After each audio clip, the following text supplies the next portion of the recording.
उतनी ही जोश और खरोश के साथ में जोरदार तालियां the youngest IAS officer of India Ansar Sheikh.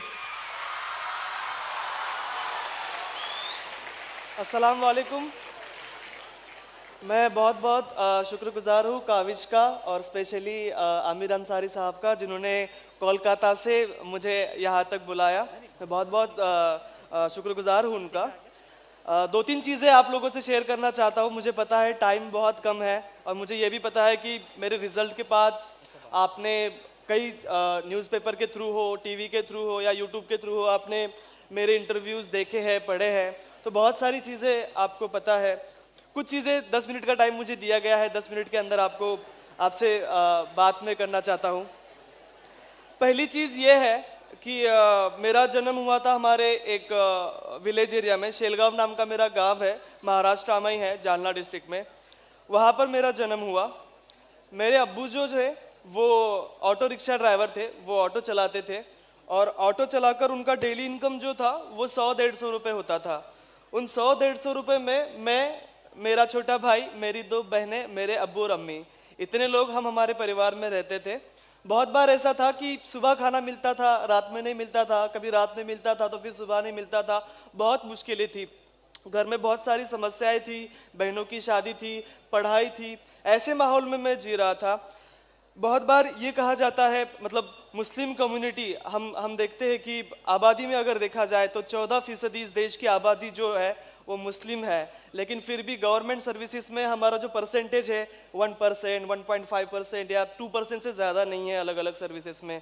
इसका सबसे बड़ा इम्पॉर्टेंट रीज़न मुझे जो लगता है वो ये है कि हमारी कम्युनिटी के ऊपर, हमारी कम्युनिटी के लोगों के ऊपर, हमारे बच्चों बच्चियों के ऊपर एक पट्टियाँ बांध रखी है। और ये पट्टियाँ किसी और ने नहीं बांधी है, ये पट्टियाँ हमने खुद अपने ऊपर बांधी है। हमने ये पट्टी बांधी है कि अगर आप मुस्लिम हो तो आपको कहीं पर सरकारी नौकरी नहीं मिलेगी। हमने ये पट्टी बांधी है कि अगर आप मुस्लिम फैमिली की लड़की हो तो आप पढ़ाई नहीं कर सकती। हमने ये पट्टी बांधी है कि मुस्लिम बच्चे होशियार नहीं होते। हमने ये पट्टी बांधी है कि मुस्लिम, अगर आप गरीब फैमिली से हो, रूरल एरिया से हो, तो आप आगे चल के आपके करियर में कुछ नहीं कर सकते। आप भी आपके पापा की तरह कोई ऑटो चला लो, कोई गैरेज चला लो। मुस्लिम इंसान का नाम जब सुनते हैं कि मेरा नाम अंसार है तो पूछा जाता है तू गैरेज चलाता है या ऑटो चलाता है। ये हमारी पहचान है। अगर कोई मारवाड़ी हमारे सामने आता है, उसका नाम पूछते हैं, उसका नाम पता चलता है तो हम उसको पूछते हैं कि भाई आपका बिजनेस कैसे चल रहा है, लेकिन हमसे ये पूछा जाता है कि तू ऑटो चलाता है या गैरेज चलाता है। ये इमेज हमारे यहाँ छू कर रखी है और इसके लिए सबसे बड़े जिम्मेदार हम खुद है, क्योंकि ये पट्टियाँ हमने अपने ऊपर बांधी है। और ये पट्टियाँ खोलने का काम कुछ रोल मॉडल्स को आगे आके करना चाहिए।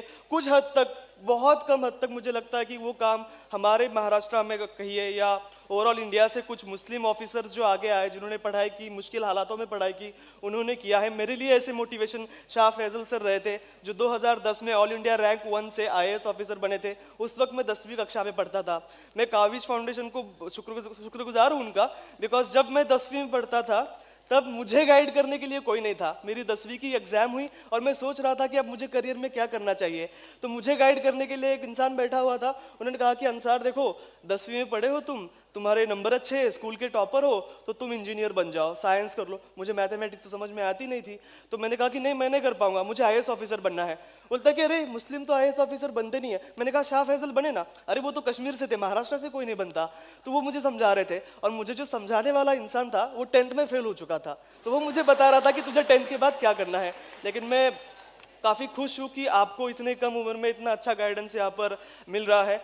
पट्टियों की बात जो मैं आपके साथ कर रहा था, मेरी फैमिली में हम एक बीपीएल फैमिली को बिलोंग करते हैं, बिलो पॉवर्टी लाइन की फैमिली। बहुत गरीबी थी हमारे घर में, बहुत हमने मुश्किलें देखी है, खाने को बहुत बार नहीं मिला, घर में झगड़ा होता था, अम्मी अब्बू की फाइट्स होती रहती थी, दोनों बहनों की शादी बहुत जल्दी करा दी गई थी। हमारे यहाँ पर ऐसा होता है कि बच्चा जो होता है उसको एक एसेट की तौर पे देखा जाता है कि बच्चा जब बड़ा होगा आगे चल के थोड़ा सा कुछ छोटा मोटा काम करेगा गैरेज में किसी, तो घर पे पैसे आएंगे।